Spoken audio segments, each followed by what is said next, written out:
We're going to get going.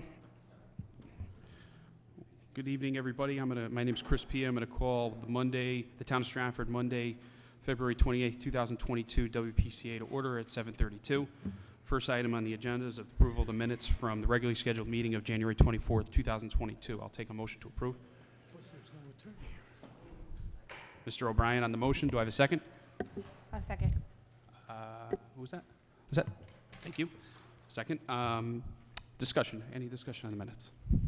Seeing none, we'll call for a vote. All those in favor, please signify by saying aye. Aye. Chair votes aye. Any opposed?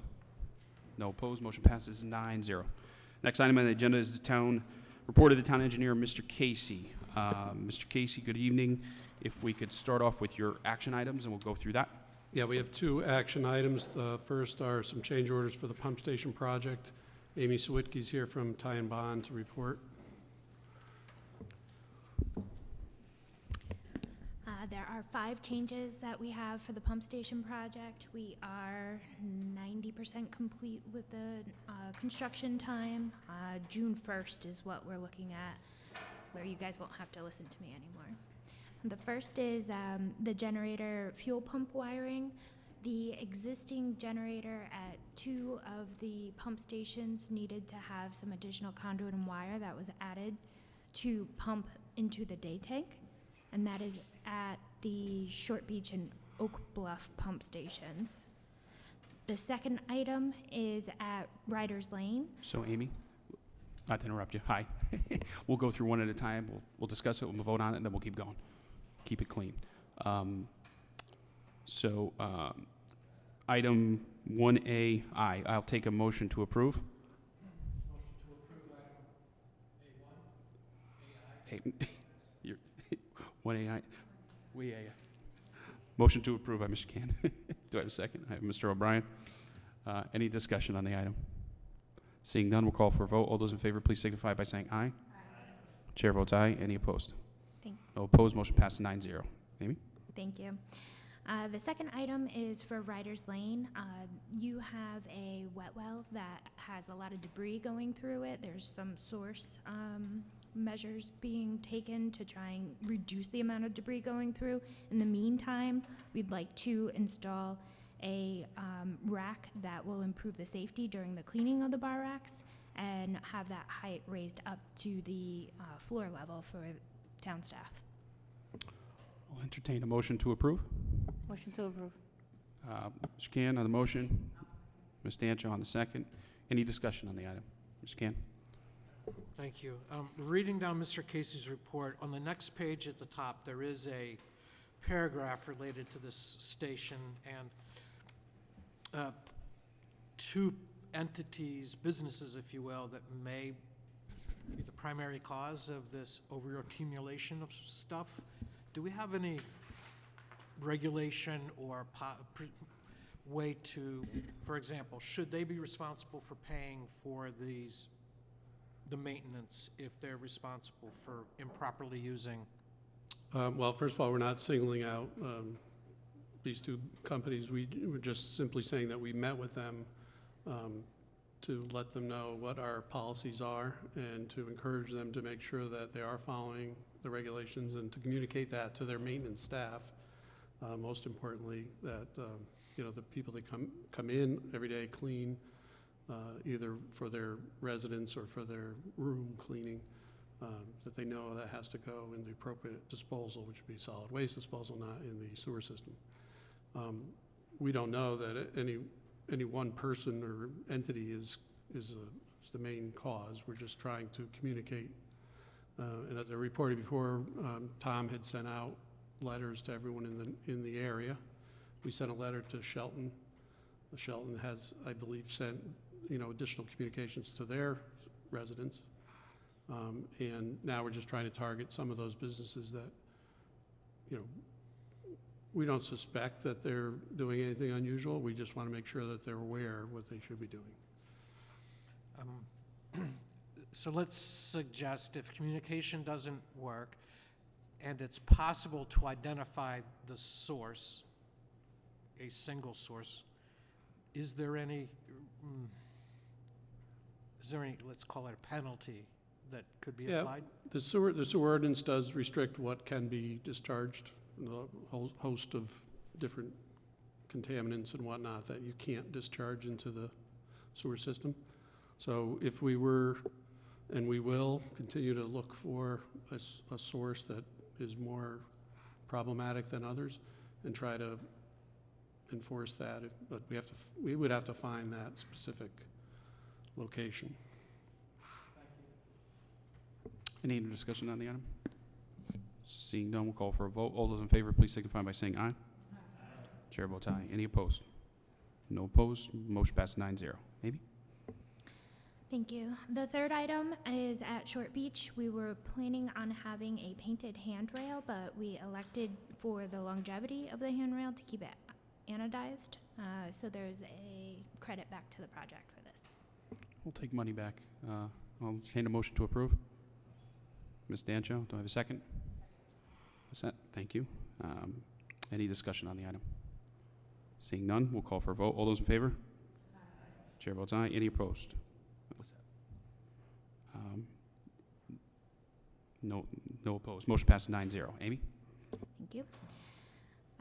Pecksmell Pond, we took down the above-grade walls at this pump station. The foundation and the lower levels stayed in place. When the mason rebuilt the above-ground CMU block and bricks, they found that the foundation was a little bit off from the new walls. So we had to adjust the conduit and wiring, which was going to be reused, and modify an exhaust fan because of this. So it will be remounted, it will work again, but we needed a slight change because of some unforeseen conditions.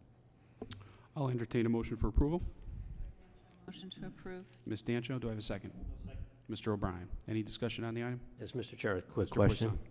How come it didn't line up? So the foundation was off from what the record plans were, and the mason planned a certain amount of brick and mortar to put it back onto that foundation, and then they couldn't adjust. So the foundation was a little bit off, and the straight runs, it's rigid pipe because it's a hazardous area, had to have some modifications. So it didn't line up.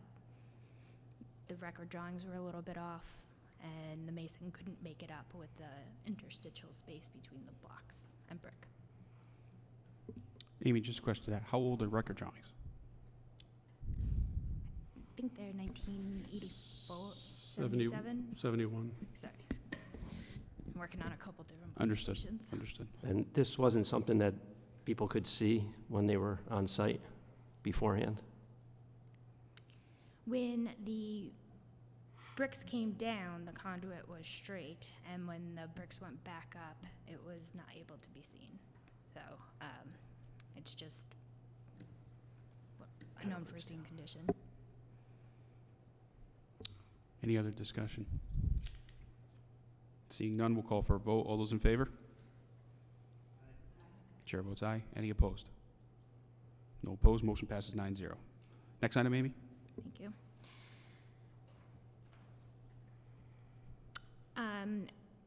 At the Benton Street pump station, you have two wet wells. One of the the ladder to get into that wet well had some rungs that were deteriorated. So the town has asked for these to be replaced so that if they ever need to take out or change out any of the piping, or if something gets stuck in the wet well, their operators will be able to get down there. It's a safety item that should be done. I'll entertain a motion for approval. So moved. Was that Ms. Shake? Do I have a second? Second. Ms. Dancho, I saw you. I'm sure there. Any discussion? So, discussion? Nope. Mr. Poisson? Again, how come this wasn't realized in advance, especially if it was a safety issue? The ladder was in the wet well. Wet well is what takes wastewater and allows the level to go up and down, so your pumps will be able to pump a bunch, and it's not dry at any point, so there would have been no way to see the deterioration inside of the wet well. Thank you. And Amy, just to follow up to that, actually, to Mr. Poisson's point, I understand that. It's wet. There's no way to do, I understand that. But we did 4 of these. I got to believe we checked the other ones in the same fashion, or did we not? The other 4 pump stations, which were built around the same time, had no issue. Okay. Gotcha. It's probably original construction might have been a little different here. Someone didn't mount it. The concrete was a little wetter. There's a couple of reasons. Thank you. Any other discussion on this item? Seeing none, we'll call for a vote. All those in favor, please signify by saying aye. Chair votes aye. Any opposed? No opposed. Motion passes 9-0. Next. Before we dispense with Mr. Casey's report, could I ask a question? We're not done with the action items yet. Number B, thank you. So let's get through that. Next item. Amy, I'm assuming you're taking that, or is it John? That's mine. Okay. Thank you, Amy. Item B is relating to Section 4, Paragraph 4B. And, we have a connection charge policy, and we felt that we have these unique situations that occur along the border of the town because we have some sewers that are located in the town that sometimes discharge to the town of Stratford system, sometimes discharge into the adjacent community system. Sometimes the pipe is located in Stratford, sometimes the pipe is located in the other municipality. Sometimes we have a intermunicipal agreement with the adjacent municipality, and sometimes we don't. So we've had a couple of requests for connections, and we wanted to clarify how we handle each condition. So we have 4 different scenarios that I worked with Attorney Marino. He's reviewed these, he's reviewed the town ordinance, and he's also reviewed the connection charge policy, and he's also reviewed the intermunicipal agreements with other towns. And we agree that this is the appropriate way to handle each scenario that comes up. So we are looking for your approval to add this to our formal connection charge policy. So with that, I'll entertain a motion to approve. I'll make that motion. Ms. Dancho. Do I have a second? Second by Lisette. Thank you. Any discussion? So, John, I just want to say thank you. I know I spoke with you and Vin on this, and you guys looked into this. This is something we've talked about for the last few years. So Yes. this is good to further strengthen the town and the system, so I appreciate it. Any other discussion on this item? Mr. Ken? Mr. Casey, under item 2, properties, another town connecting, that it'll be by separate agreement between that private owner and the town. Is there a process described, since they're connecting to the other town sewer that then connects to our sewer? Is there a process by which we can be reliably notified? So it's easier when we have an intermunicipal agreement. So a good example of that is Shelton. So when they have an unusual development, they can connect not unusual developments, like a single-family house goes in, that's just connected. But an unusual development like came before this board on River Road, they had asked for permission to connect. So they have to formally ask for permission to connect these types of unusual developments, and that's part of our intermunicipal agreement with Shelton. So in that case, they're connecting to a sewer in Shelton, but they're discharging to Stratford. They have to seek our permission, and then this tells how the connection charges get approved. And in that scenario we had in Shelton, Attorney Marino was instructed to come up with an agreement. So that's what this is saying we would do.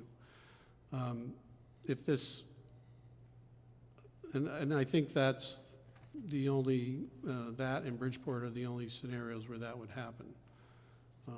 Trumbull's sewers don't come into Stratford, so that anything in Trumbull would be falling under a different paragraph.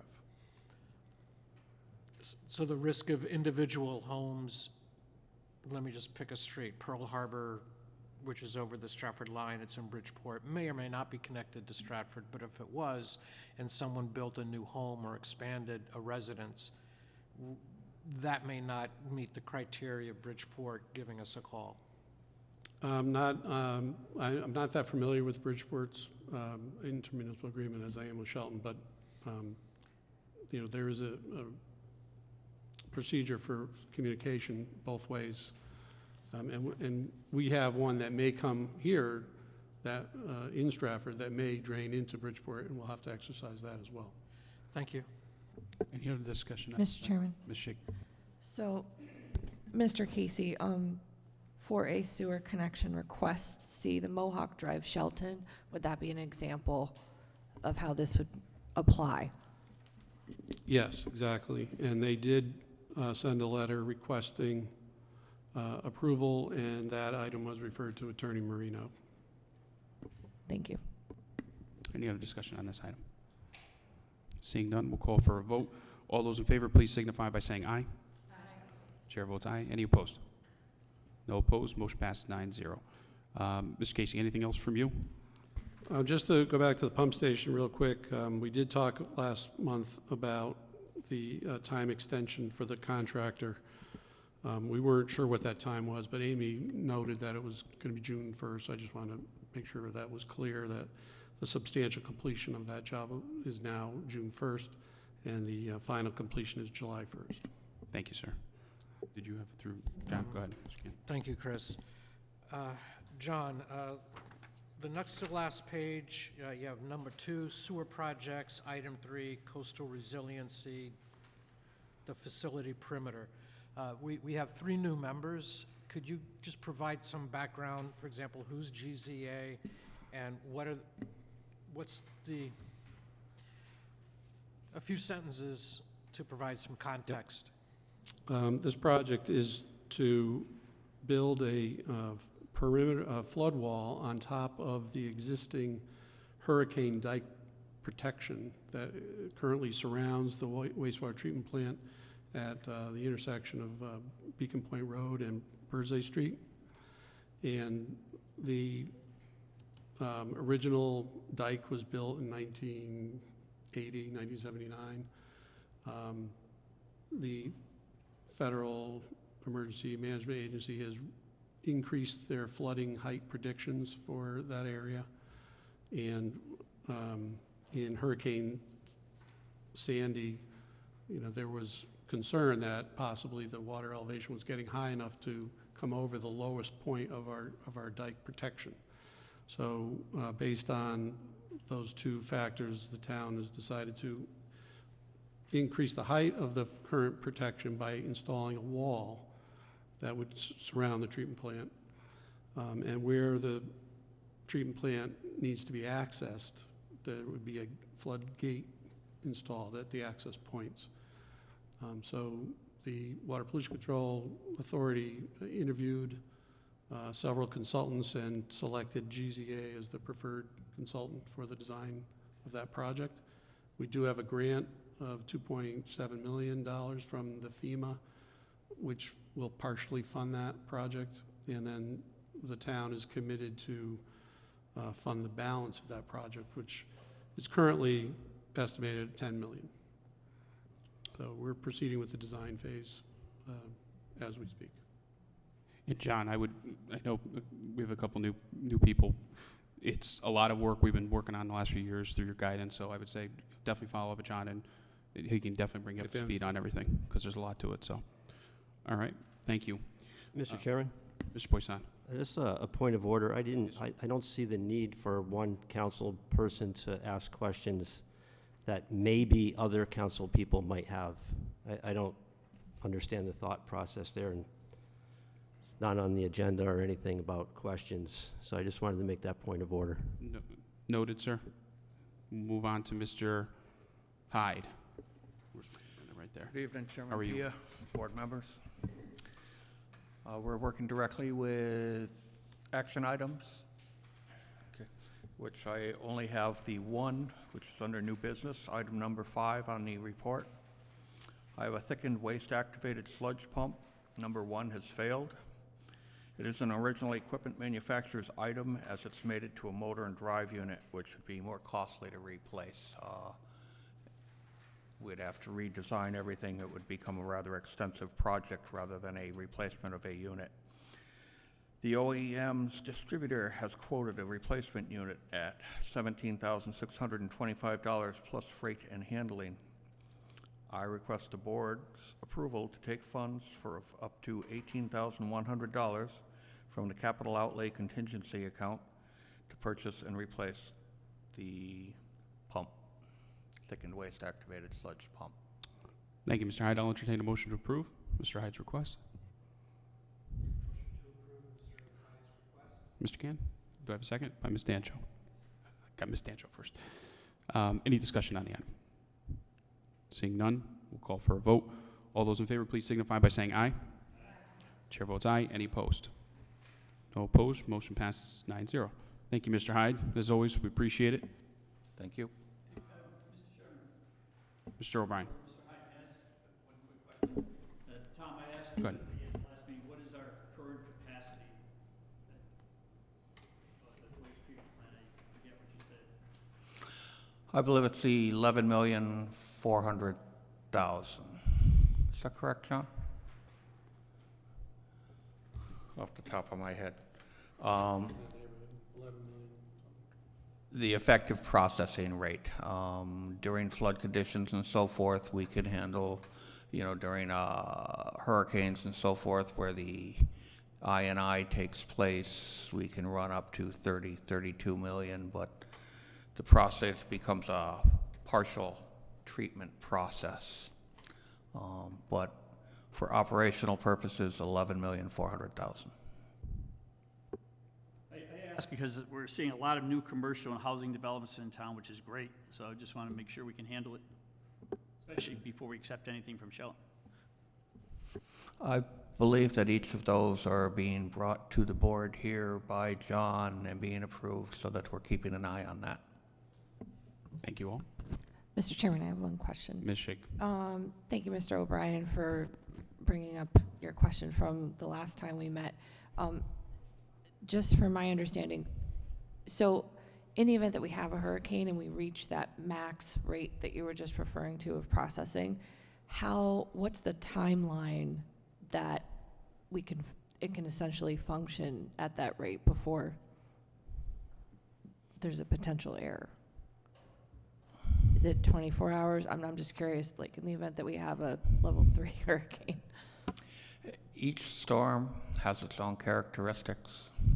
How long can we maintain that? Typically, when we come up to a flow like that, it will take us anywhere up to a week to come back to a regular pace. But we're equipped to deal with it appropriately. Thank you, Mr. Hyde. Appreciate it. Next item on the agenda is a report by Town Attorney Marino. He is not here this evening as there was no action items through his department. No old business, no new business.